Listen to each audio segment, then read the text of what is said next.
Well, thank you, Kelly. So as she mentioned, my name is Ben Pierce. I'm with GWES, the engineer of record, and assisting Gara on the city with this project. Yes, we did have a project a couple of years ago on the eastern side of the city that focused on tide control measures.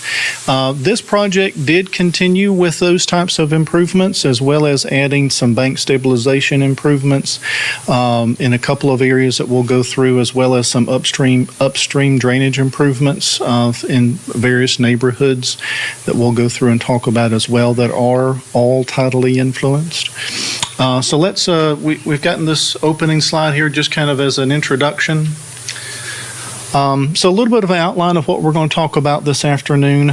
We'll give a little bit about the project, some of the funding, some of the timeline, kind of where we've been, where we're at now, as well as just the project scope. We'll talk a little bit about the existing conditions, again, on the three main components of the project: the bank stabilization, the tide control improvements, as well as the upstream drainage improvements. Talk a little bit about what we call the available technologies in terms of tide control, bank stabilization, and so forth. And then proposed improvements, again, on the same three major components.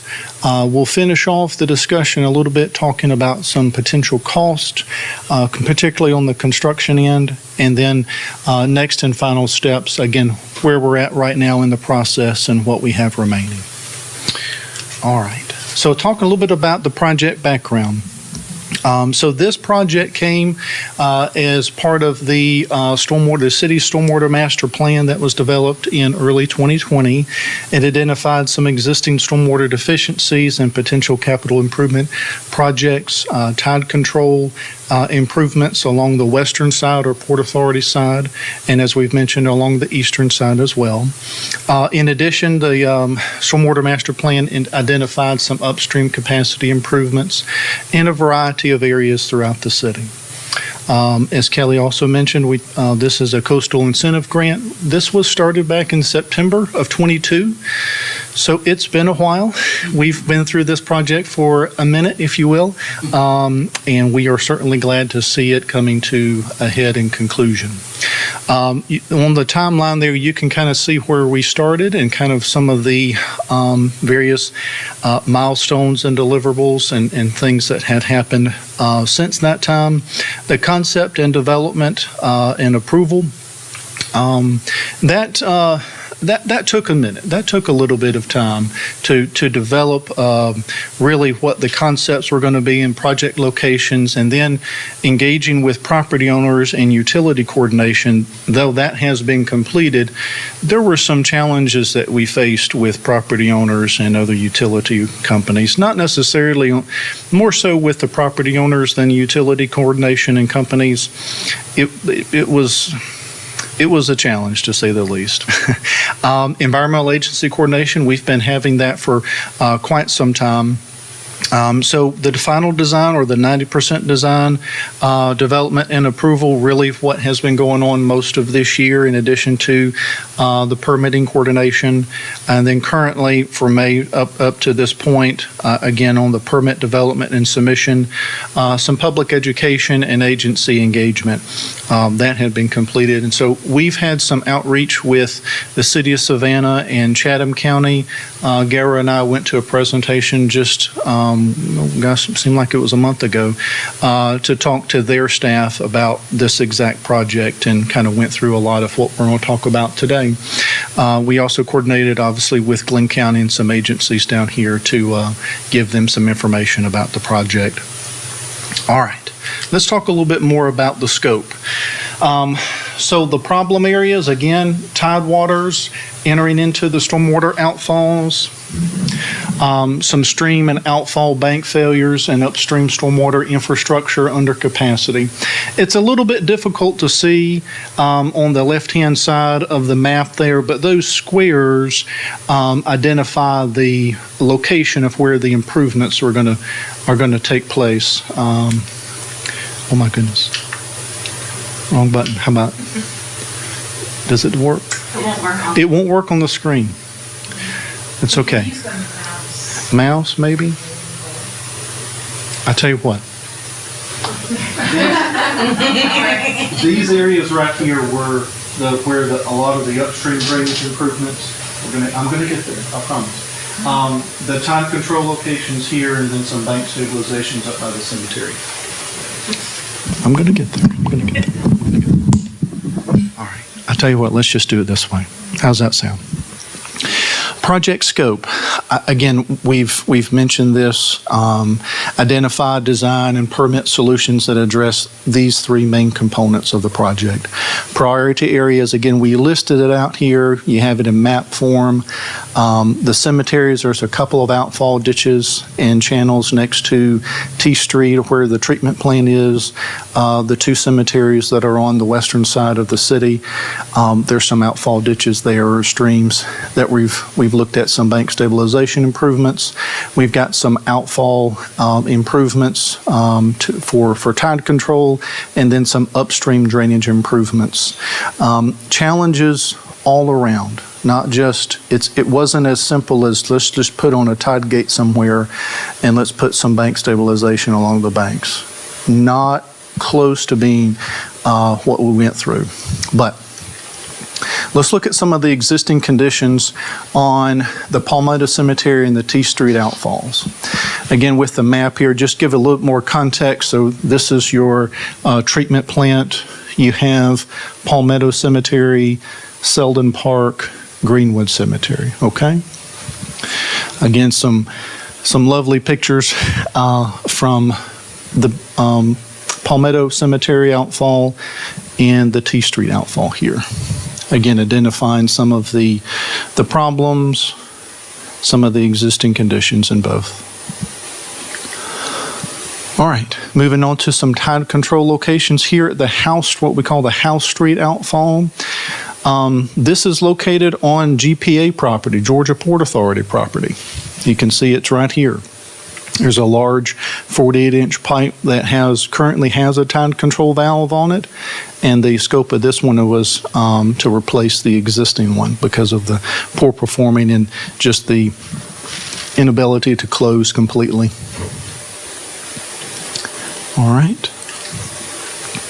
And then some of the upstream neighborhoods that are tidally influenced that we've identified some drainage challenges under. Here on Monk Street, very familiar with where this is, I'm sure. So you have, again, Georgia Port Authority property here, and there's a upstream drainage channel and storm sewer system going up Monk Street.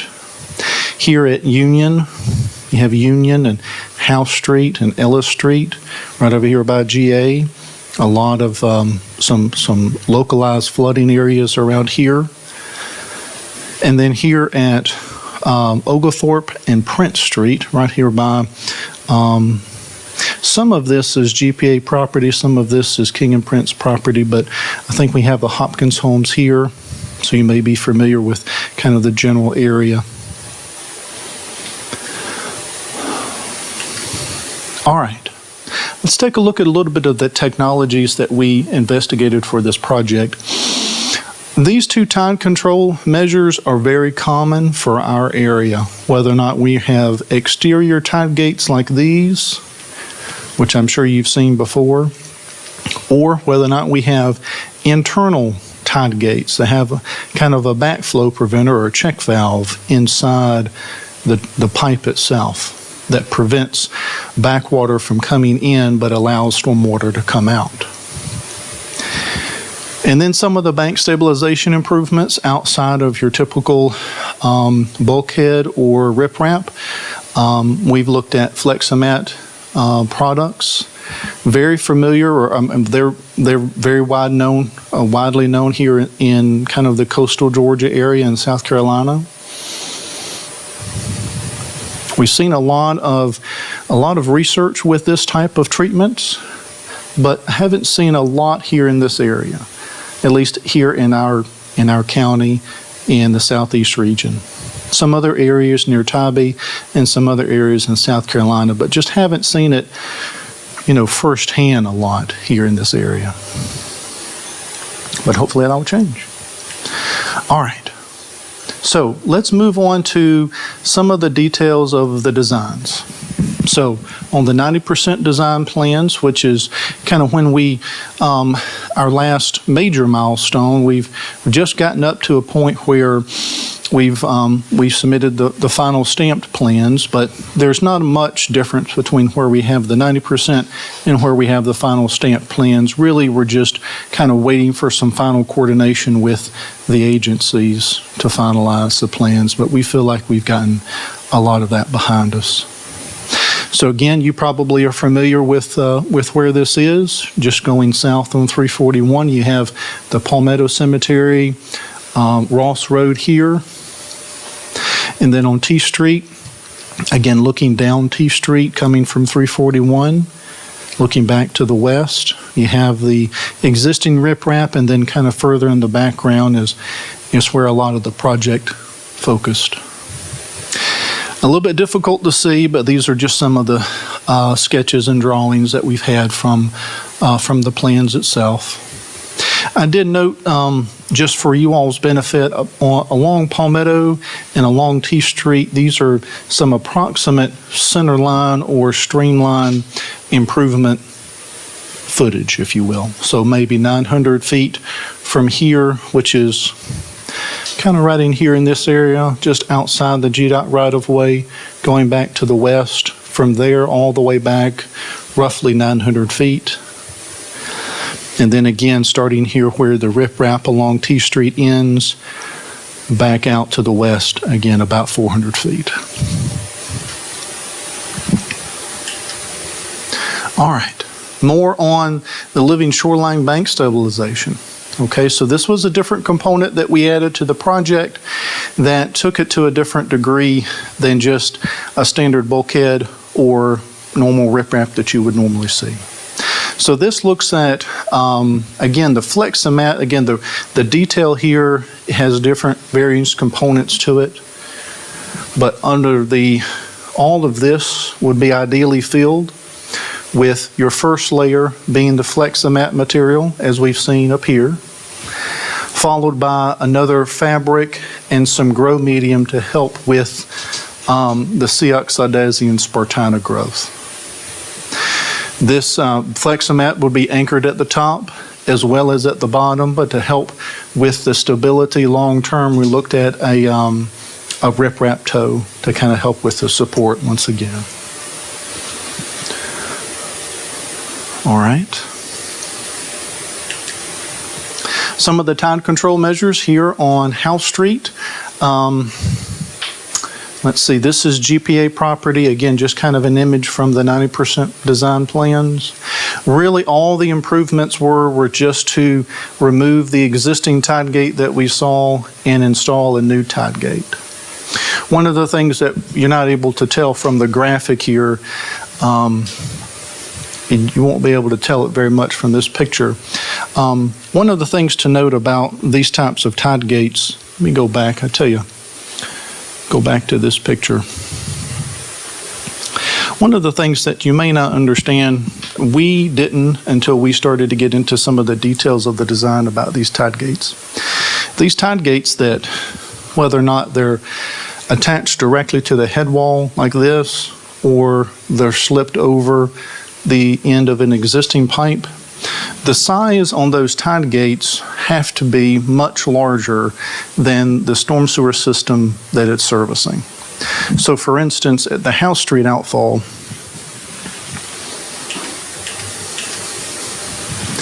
this is a 48-inch RCP that goes right out.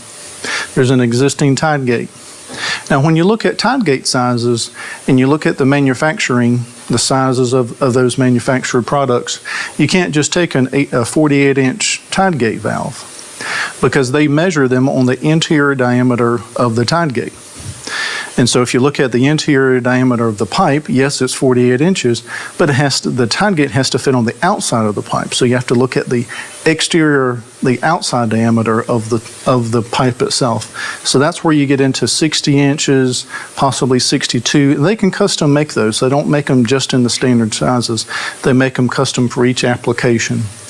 But that's one of the things that we learned last time and that we applied here for this project is that these tide gates, whether they're slip-on or whether or not they're bolted to a head wall, they have to be designed so much larger than the system that it's servicing to allow for the tide gate to fit over the existing pipe or attached to the head wall itself. So for instance, this application is over in Glenn County on St. Simons. This was a picture of a project that I had several years ago at the Sea Island Golf Course maintenance facility. And there were two, I want to say maybe 60 to 72 inch pipes that went underneath the service road. And these tide gate valves were so large that they had to be outside of the outside diameter of the pipe in order for these bolts to attach and fasten and connect into the head wall. So we didn't want all these bolts on the tide gate to attach to the wall of the pipe. We wanted it to attach to the actual concrete of the head wall. So to do that, we had to order them much, much larger than the opening of where the head wall was. So anyway, I just say all that just to say that some of these designs of tide gates aren't just simply, well, here's a 48-inch pipe, we need a 48-inch tide gate. It's not necessarily the case. All right. Moving on to some of the upstream improvements. We're going to start here with Monk Street. The basics, we're going from an 18-inch system to a 36-inch system. We're consolidating a lot of the storm sewer systems and inlets into new systems. Replacement of the curb and gutter, replacement of crosswalks and curb ramps. We're repaving the streets. There's several utility conflicts that have to be relocated. And then the concrete pavers there at the intersection of Newcastle. I'm sorry, at Newcastle Street. So whenever you talk about upstream drainage improvements, really in any city, but particularly in downtown Brunswick, there's so many other components that are included in that. So it's not just, hey, let's replace an 18-inch pipe with a 36-inch pipe. There's so many other factors that go into it. And this system down Monk Street goes right out to the Georgia Port Authority property. And there's a tide control valve on that side as well. So to try to limit the scope of the project and try to identify or include in the project what's the most critical for the city, that's where this trunk line that goes down Monk Street all the way down to Union was identified. Okay? So again, these crosswalks, if you go out there, I think Basil's is right there. So if you go over to Basil's next time, right, you notice that there's a stamped or paver crosswalk out there. All of that has to be replaced, right? Because we're taking up all of the storm sewer that's out there and repaving the road. All right. Over on Oglethorpe and Prince, again, Hopkins Home, I think, is on both sides here. This is Prince Street, which is a GDOT route, US 341. Problems here were not just going from a 24 to a 36-inch system, but inlets in existing undrained areas, low areas that didn't have anything that were holding water. Another component, again, replacing the curb and gutter, replacing the crosswalks and curb ramps on London here. This is London Street. And then an inline tide flex valve at Bay Street. That's this system all the way down here. There's a 36-inch tide flex, interior inline tide flex valve. Like this one right there. But this one, in this picture here, it's on the exterior side of it. This would have to be installed as the inlet is being built, as the storm sewer is being placed in. concrete road here, followed by a paved road, asphalt road. So all of this concrete has to be replaced. We have to have reinforcement dowels into the existing concrete. There's curb and gutter. There's some trees that we're trying to work around as much as we can.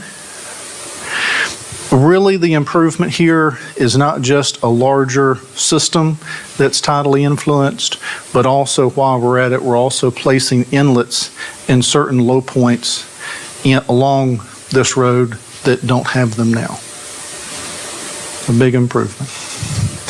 Water lines, sewer lines, there's a sewer crossing right here that we had to work with JWSC to get some details on.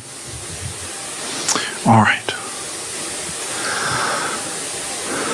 The last upstream improvement location, a little bit on Ellis Street here, as well as on Union. This is Union going north and south, and they're connected by House Street. Similar to what we saw over in or along Oglethorpe, there were some low areas along Ellis, along here that didn't have any drains already. And so the project looked at improving that condition by adding drains into the existing system. Here in this particular location, there was some stormwater that was getting off into private property, and so now we've designed some inlets that are going to try to mitigate some of that runoff. All right. As we wrap up here, let's talk a little bit or look a little bit about the construction cost. I do have some details on this, but these are just some general numbers of the tide control, the living shoreline or bank stabilization project, and then the upstream drainage improvement project. Again, you can tell along Monk Street, this price is not just for the storm sewer and the storm sewer inlets. Right, it's a lot for repaving, it's a lot for the concrete, it's a lot for utilities. All right. Some of the next and final steps for our project here.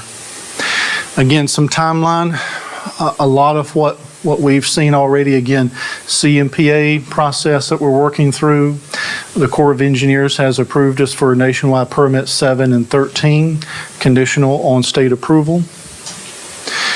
This month here, we've issued the final design and construction plan submission. October here, last month and this month, again, agency coordination, our brown bag today. Here we go. And then we hope beginning portion of 25 to have the CAC meeting and then our Coastal Advisory Council meeting and final approval here in this room and the CIG cycle completion. Okay? All right, y'all. Well, that is the completion of the slideshow. We can take some questions. Anything that comes to mind as we were talking through some of that you wanted to ask, curious about? Yes, sir. For your living shoreline design, you said you were relying on fill material. Did you guys consider grading the existing bank so you wouldn't need fill? Yes. So let's take a look at, let's start, I wish I had a better picture. Maybe go back to some of the, let's go back here. This may give a, if you've gone down to the area, and really this is very indicative, these sort of conditions are very indicative of a lot of other open channels that are in marsh influenced, right? You have a lot of sediment at the bottom. The ebb and flow of the tide has, created a vertical situation or an undermining situation, right? With this particular application here and at T Street, our concern was maintaining as much as possible the location of the top of the bank, right? So if you're familiar with where this is next to the treatment plant, there's not much of a shelf on top of the bank. And really so over here on Palmetto, the city's trying to maintain the top shelf and usable area here outside the road as much as possible. And so that kind of brings us into knowing that.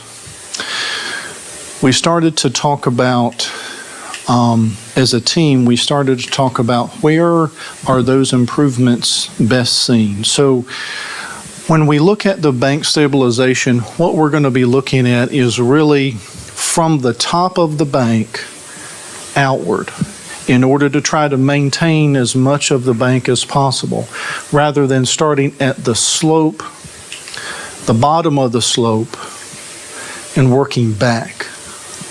So we were trying to preserve as much of this space as we could. And this is particularly the case over at T Street. If you go out there, the road is like right there. The guardrail is right there at the top of the bank. And so we did some hydrology modeling to determine if we put in a 2-to-1, 1-to-1 slope from the top of the bank, are we sacrificing any in the necessary design capacity of the ditch? Yes, we're reducing the design capacity, but how much flow is coming into that channel? So we designed these slopes. Go back to these. Again, it's very difficult to see from this, but there's some contours here to show the grading from the top of the bank down to the bottom of the stream. And so from that's where we get, again, this is just a representation, typical section, but that's how we get from starting from the top here and working our way back down. Okay? Good question, though. What else, y'all? Does that $824,000 number include both those within shoreline? Let's go to... Cemetery and T Street? It does. They're combined together. Yes, ma'am. Just to give you some numbers on that, and most of the expense you would imagine is on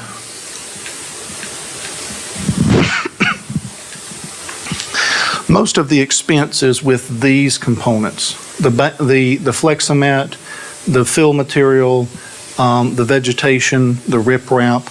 There's some other costs that go with a project like this, the temporary BMPs, mobilization, traffic control, those sort of things. But most of the cost we saw in this sort of application. To give you some numbers, let's see. I'm going to my handy dandy cheat sheet. We budgeted $200 per square yard. That might not sound like a lot, but when you multiply it times 2362 square yards between the two projects, you're upwards of close to $472,000. Okay.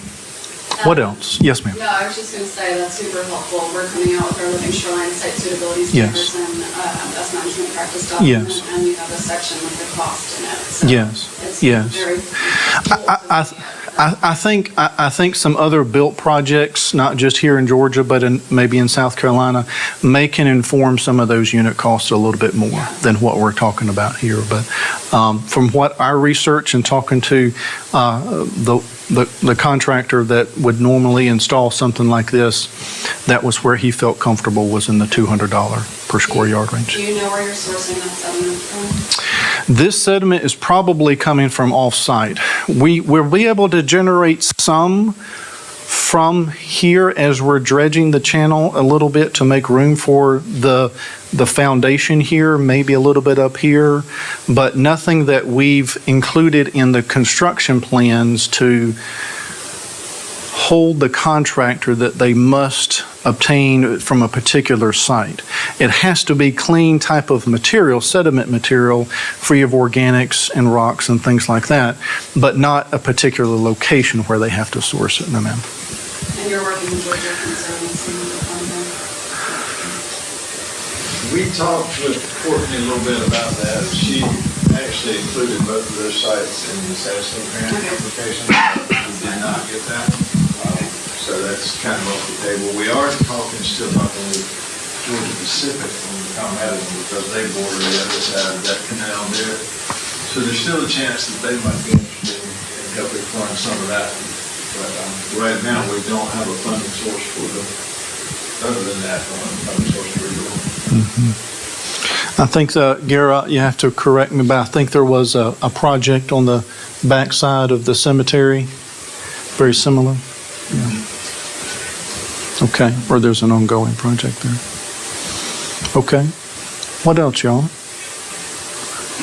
Carol, other than the Living Shoreline project, is there any capital improvement or stormwater utility funding that could be allocated towards any of these, or is it more looking towards outside grant funding for? We have SPLOST money, which pretty well had designated it out, but due to grants and some cost savings on our SPLOST money on other projects, that may free up some money. We're hoping that that does free up some money and we can fit these projects, the east side and the west side, in there somewhere. It may not be to do this whole thing, and so this is a $4 million package here, so hard to fit that in, but it may be that we do the tide control and then come back and do the living shorelines later, or vice versa, kind of pick and choose on that. All right, y'all. Question? Anything else? All right, well, thank you to Garo and Ben for coming and Absolutely. talking about the project today. Absolutely.